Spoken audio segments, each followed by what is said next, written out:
Friends, आइए discuss करते हैं आज की महत्वपूर्ण सुर्खियां।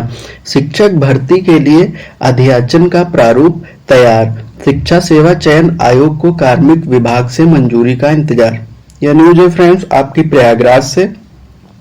उत्तर प्रदेश शिक्षा सेवा चयन आयोग ने बेसिक, माध्यमिक व उच्च शिक्षा में शिक्षक भर्ती को अध्याचन का प्रारूप तैयार कर लिया है। इससे संबंधित फाइल प्रदेश के कार्मिक विभाग को भेज दी गई है। जल्द ही कार्मिक विभाग और आयोग के प्रतिनिधियों के बीच बैठक कर इस पर मुहर लगा दी जाएगी। साथ ही शिक्षक भर्ती का रास्ता भी साफ हो जाएगा। सूत्रों का कहना है कि बेसिक, माध्यमिक व उच्च शिक्षा में शिक्षकों की भर्ती को लेकर अलग अलग नियम हैं। ऐसे में विभागों से रिक्त पदों का अध्याचन प्राप्त करने को अलग अलग प्रारूप की जरूरत पड़ेगी। प्रारूप लगभग फाइनल है, लेकिन इस पर अभी अंतिम मुहर नहीं लगाई गई है।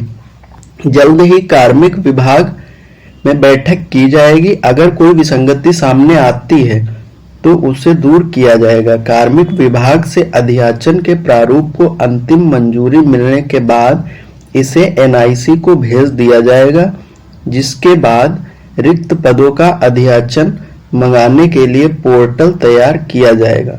इस प्रक्रिया को पूरा होने में लगभग 1 माह का वक्त लग सकता है। इसके बाद बेसिक, माध्यमिक एवं उच्च शिक्षा विभाग से निर्धारित प्रारूप में रिक्त पदों का अध्याचन मंगाकर नई भर्ती का विज्ञापन जारी किया जाएगा। तो फ्रेंड्स, यह थी न्यूज इससे रिलेटेड, शिक्षक भर्ती से रिलेटेड। उसके बाद हम देख लेते हैं जो आरओ एआरओ की प्रारंभिक परीक्षा होनी है उस पर आज बैठक की जाएगी। देख सकते हैं जैसा कि आरओ एआरओ प्रारंभिक परीक्षा पर बैठक आज 27 जुलाई को प्रस्तावित समीक्षा अधिकारी आरओ, सहायक समीक्षा अधिकारी एआरओ की जो प्रारंभिक परीक्षा 2023 की तैयारियों को लेकर उत्तर प्रदेश लोक सेवा आयोग में मंगलवार को नोडल अधिकारियों के बीच बैठक होगी। 11 फरवरी 2024 को प्रारंभिक परीक्षा के दौरान पेपर लीक के कारण सरकार को परीक्षा निरस्त करनी पड़ी थी। इसी पेपर लीक के कारण सरकार को उत्तर प्रदेश सार्वजनिक परीक्षा अनुचित साधनों का निवारण अध्यादेश 2024 लागू करना पड़ा था।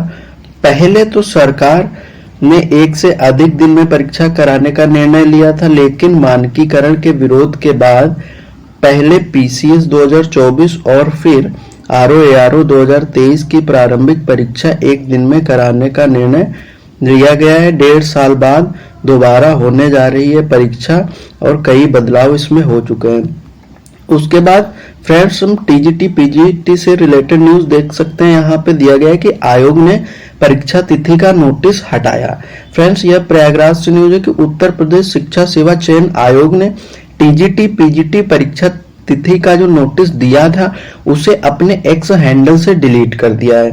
फ्रेंड्स, अभ्यर्थियों का कहना है कि 21 और 22 जुलाई को प्रशिक्षित स्नातक को स्थगित करने की कोई अधिकृत सूचना भी नहीं दी गई और नोटिस को हटा दिया गया। युवा मंच के प्रदेश अध्यक्ष अनिल सिंह का कहना है कि आयोग एक तरह से मजाक कर रहा है। तो ये थी फ्रेंड्स न्यूज टीजीटी पीजीटी से रिलेटेड। उसके बाद जैसा कि कल हमने आपको बताया था कि स्कूलों के विलय का रास्ता सरकार की तरफ से साफ हो गया है। हाई कोर्ट ने याचिकाएं खारिज कर दी हैं। ठीक है फ्रेंड्स, आज आदेश को दी गई थी चुनौती, अदालत के फैसले से राज्य सरकार को राहत। इसमें फ्रेंड्स देख सकते हैं कि प्राथमिक स्कूलों के विलय का रास्ता अब साफ हो गया है। इलाहाबाद हाई कोर्ट की लखनऊ पीठ ने राज्य सरकार को बड़ी राहत देते हुए विलय के आदेश को चुनौती देने वाली दोनों याचिकाओं को सोमवार को खारिज कर दिया। न्यायमूर्ति पंकज भाटिया की एकल पीठ ने यह फैसला सीतापुर के प्राथमिक व उच्च प्राथमिक स्कूलों में पढ़ने वाले 51 बच्चों और एक अन्य की याचिका पर सुनाया है। ठीक है फ्रेंड्स, इसमें देख सकते हैं जो याचिका में दलील दी गई थी छोटे बच्चों के स्कूल दूर हो जाएंगे और राज्य की दलील है कि विलय से संसाधनों का बेहतर इस्तेमाल करेंगे। इसमें है कि याचिका में विलय के आदेश को मुफ्त और अनिवार्य शिक्षा कानून के प्रावधानों का उल्लंघन करने वाला कहा गया था। साथ ही विलय से छोटे बच्चों के स्कूल दूर हो जाने की परेशानियों का मुद्दा भी उठाया गया था। याचियों की ओर से दलील दी गई थी कि स्कूलों को विलय करने का सरकार का आदेश 6 से 14 साल तक के बच्चों के मुफ्त व अनिवार्य शिक्षा के अधिकार का उल्लंघन करने का है। तो इधर से दलील दी गई राज्य सरकार की ओर से कि याचिकाओं के विरोध में दलील दी गई कि विलय की कार्यवाही संसाधनों के बेहतर इस्तेमाल के लिए बच्चों के हित में की जा रही है।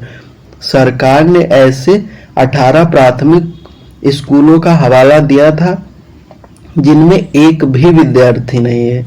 कहा कि ऐसे स्कूलों का पास के स्कूलों में विलय करके शिक्षकों और अन्य सुविधाओं का बेहतर उपयोग किया जाएगा। सरकार ने शिक्षा को गुणवत्ता सुधारने के लिहाज से ऐसे स्कूलों का विलय करने का निर्णय लिया है।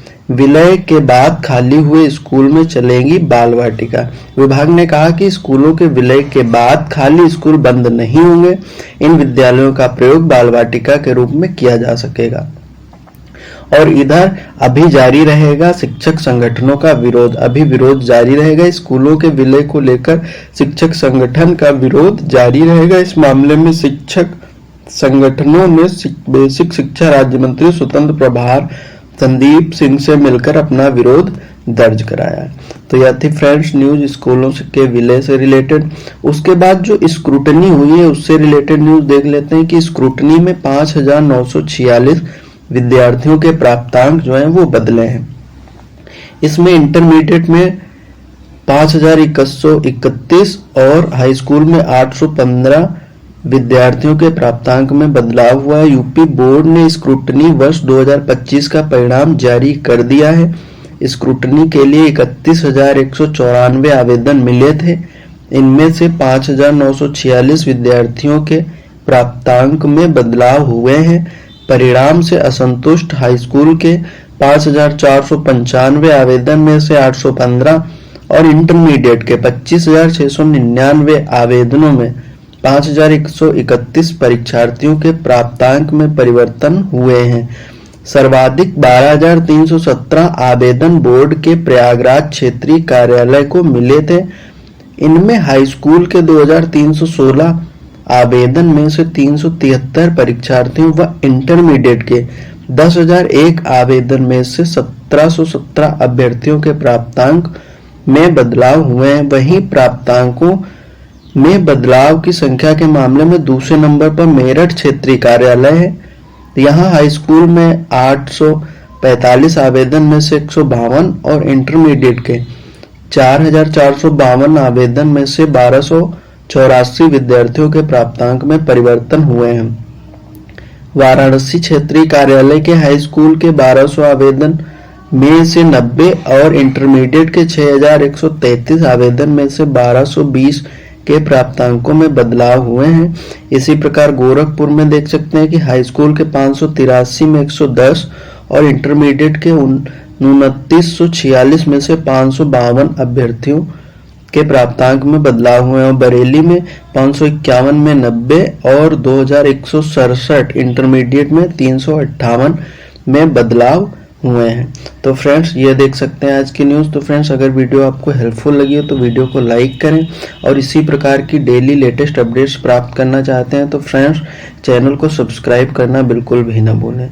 जिन्होंने अभी तक चैनल को सब्सक्राइब नहीं किया है वो फ्रेंड्स चैनल को सब्सक्राइब कर लेंगे। बहुत बहुत धन्यवाद।